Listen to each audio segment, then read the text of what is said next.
So why it was picked, firstly, it was an urban woodland site which went under brand new management plan. So I joined the university in December 2018, and at the time I noticed that there's quite a lot of news about this. You can see this article to the right of the screen, over £1 million to restore a Lincoln woodland. It's Lincoln's largest woodland area, so it's of local importance to our region. And I wanted to see, well, if a new woodland management plan is in place, what are they trying to achieve with the management? And how would that impact on sort of the ecology and biogeography of the species that are found within this woodland over time? Also, it's a social enterprise project, so it's run by Hillholt Wood, which are a charity involved in this. And they have a lot of sort of young people involved who are doing apprenticeships, for example, who are learning about forestry, who go out on site and assist with the management program. As I said, it's an urban green space, so there's that interest of how local residents might interact with the woodlands, so Birchwood Residential Estate. And then you have the idea of ecosystem service provision as well, so the idea of say, for example, the local population getting benefits in terms of health and well-being by being able to interact with this green space. There are an interesting variety of habitats and species distribution, which I'll go into. So I've got sort of walkthrough with pictures that you can follow through the slides. And there are major issues with invasive species. The main one which we'll be focusing on is Rhododendron ponticum. And I'll go into a bit of detail on that as well. And they're also trying to restore a certain habitat, so it's lowland heathland, and we found indicator vegetative species for lowland habitat restoration. So it was trying to see how they balance restoration with managing invasive species. So it's an interesting site for that. As I mentioned, it's the largest woodland site within the boundaries of the city of Lincoln, and so far it's received very little or no management until the end of 2018. So it's basically been left to the and that in itself is quite interesting to see the sort of ecosystem dynamics that are at play there. What's quite interesting is that it's actually owned by the local authority, and they wanted to bring management back into the woodland, mainly for liability purposes. So, for example, if it's not being managed and you've got weak trees and someone gets injured when they're out walking their dog or going for a walk, for example, the local authority would have to show that the site had been managed. And so up to this date, it hadn't been. So this is why they brought this, this woodland management scheme into place. It's a chance for you as well to put into practice the concepts that you've learnt on the module so far. It also provides a real-world context. So this woodland management program has been monitored. So since last January, so colleagues within the School of Geography have been involved, and we've been looking at mapping the rhododendron extent. We've been looking at how well the heathland's been restored. So it's a real-world research project which we're planning to monitor over the next 5 years. No one actually knows why this site was called Hospital Plantation, so that's something that you might want to look into. But we've got maps dating back to the 1880s, and this is through the Digimap resource, which you can access through the university library remotely. So originally it was mainly arable land, and we had sort of clear field boundaries. So you can, if I just go, oh, sorry, here's my mouse. So you can sort of see this is the delimitation of Hospital Plantation along here. So before the roads were built in, and it actually came over across to this side. In the 1950s, it formed part of the RAF Skellingthorpe. So this was during or sort of just from World War II onward. So this is the airfield here. So we have this farm belt along here, and here's our woodland again, Hospital Plantation. You can see my mouse moving along the screen here. So this whole area to the east was an airfield, and the wood itself was mostly secondary woodland formed from the 1950s onward. And you can see sort of to the northeast there, we've got Mill Pond, and you'll start to see over the next few decades the sort of encroaching of the residential area. Sorry, I'm gesticulating to the screen, thinking that you can see what I'm pointing to. So apologies, I'll just use the mouse. Moving on to the 1970s, the airfield became disused, and we still sort of see remnants of runways and tracks that are present on the site today. And the residential area from the northeast, as I mentioned, you can see starting to sort of encroach on the area that was the disused airfield. And still here we have Hospital Plantation, so the woodland area still intact as it looks like today. And this is it in the present day. So again, you can see this is the Birchwood Estate here, which comes right at the boundary of the woodlands. So it is widely by the local population, and we have the A46 bounding it, this pink line to the west, and then we have the woodlands. So it's all of this area along here. If you just follow my mouse movement along here, up to here, and that's our boundary there. So the area's to issues of antisocial behaviour and fly tipping on a regular basis, and the work undertaken on site is mainly to try and reduce these incidences sort of significantly. So that's sort of like the social aspect of the woodland management plan. And the area, so Birchwood here, is ranked the worst 10% of deprived areas under the index of multiple deprivations. This is where a lot of our antisocial issues come about from the woodland.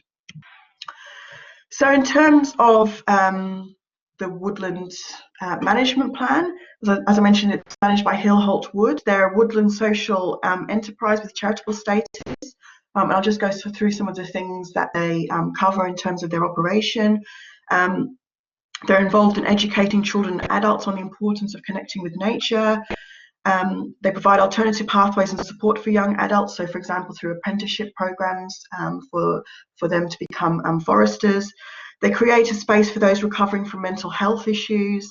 They manage several countryside and forestry contracts, Hospital Plantation being one of those, and utilise the timber for products, for forest products and construction projects. So the trees that they are removing from site, they're actually using to create timber products and in construction work.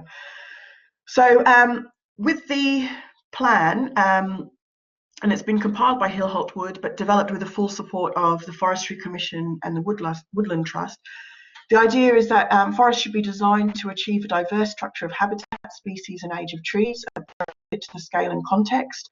And forests characterised by lack of diversity due to extensive areas of even-aged trees should be progressively restructured to achieve a range of age classes.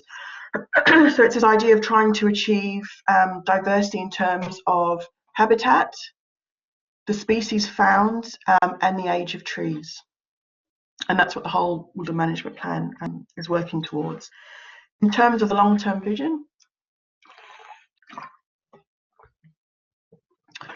they're going to look at improving public access, so by thinning out some of the trees, removing the rhododendron, which is their main issue, their main sort of invasive species that they're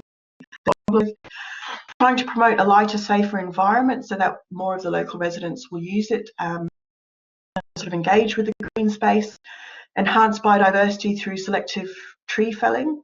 So this will help with the issues of species diversity and age structure of trees. They're planning to retain some of the deadwood on site to help with sort of decomposition processes and nutrient dynamics. They're trying to create a heathland area and manage this on site. There is some naturally occurring species that indicate lowland heathland could have been on site in the past, but they're trying to actually proactively create heathland areas as well on site. Create a buffer of trees and understory rhododendron. So this is mainly for the west of the site, so where it actually borders with the A46. They're trying to involve young people in the management to encourage ownership and environmental responsibility. And they've got a few great initiatives that they run on site as well. And I'll show you a few, for example, their cleanup program, and to produce sustainable, affordable wood fuel for local communities as well. So everything goes back to the local community. For the management objectives, they're looking at promoting the resilience of tree species, to maintain the longevity of the woodlands, and to counteract threats from pest diseases and climate change, so increasing the resilience of the woodland, producing sustainable, affordable wood fuel, and improving silviculture to produce quality wood products. So silviculture is basically the growing and cultivation of trees. Lowland heath enhancement and invasive species control. So this idea of thinning out the trees is basically to open up the canopy and allow some of the ground flora to flourish on site. And the rhododendron growth will be controlled because some parts of the plantation, and you'll see through the photos that I'm about to show as well, have been completely swamped by rhododendron. If you remember back to the seminar that we had looking at different types of invasive species, rhododendron can grow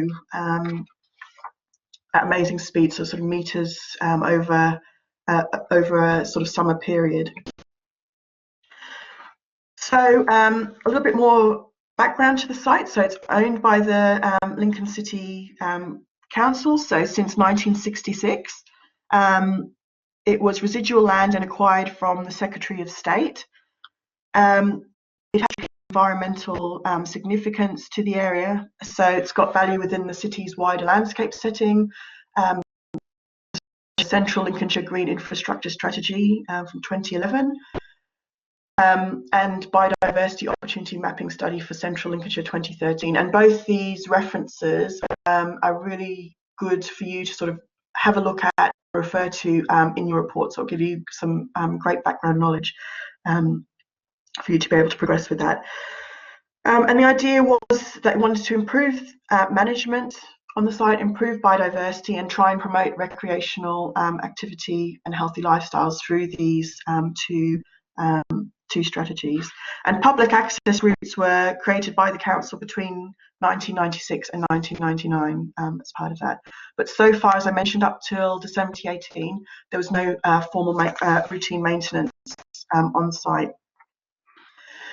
So in terms of it being of value to the city's wider landscape setting, it's been given Green Wedge designation, and so this table basically gives you an idea of what the criteria are for Green Wedge designation and an explanation of this.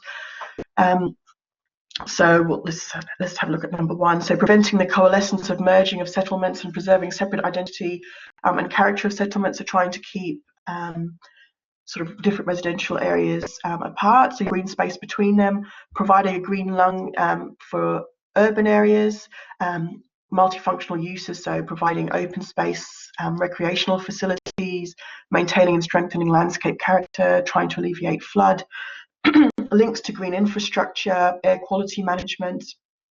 Number three, a recreational resource, both formal and informal, to where people live, where public access is maximised. And number four, protect and enhance ecological value and linkages. So the idea of trying to conserve and enhance wildlife and protect links between wildlife sites to support wildlife corridors in the region. So some of the threats to the woodland, and I've mentioned a few. So at the bottom, there's issues with antisocial behaviour. So what's been witnessed on site has included vandalism, fly tipping's quite a major problem,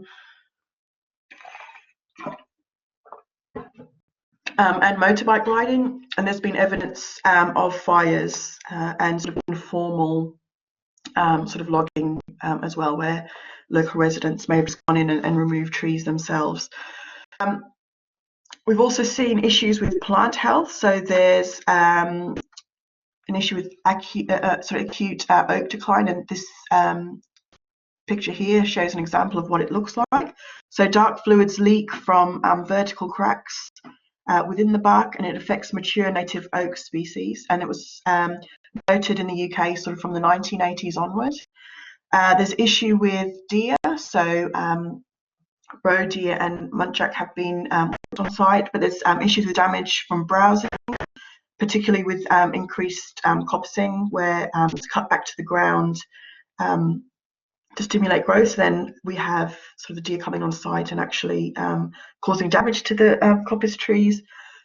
Grey squirrel populations as well have been introduced in the 1800s, and we see issues with stripping of bark and feeding on the eggs of birds, and issues with rabbits and pollution as well. So we have a dike which is coming in from the east of the site, so from the Birchwood residential area, and past the woodland area. So if there's any sort of issues with what's released into the surface water, it will of course run through the woodland as well. There's issues as well with noise and light pollution coming from the A46. And if we hadn't gone on the field trip on Monday, you'd have always sort of heard that rumbling of motor vehicles in the background sort of passing by, and issues with fly tipping as well, and the pollution issues that arise from that.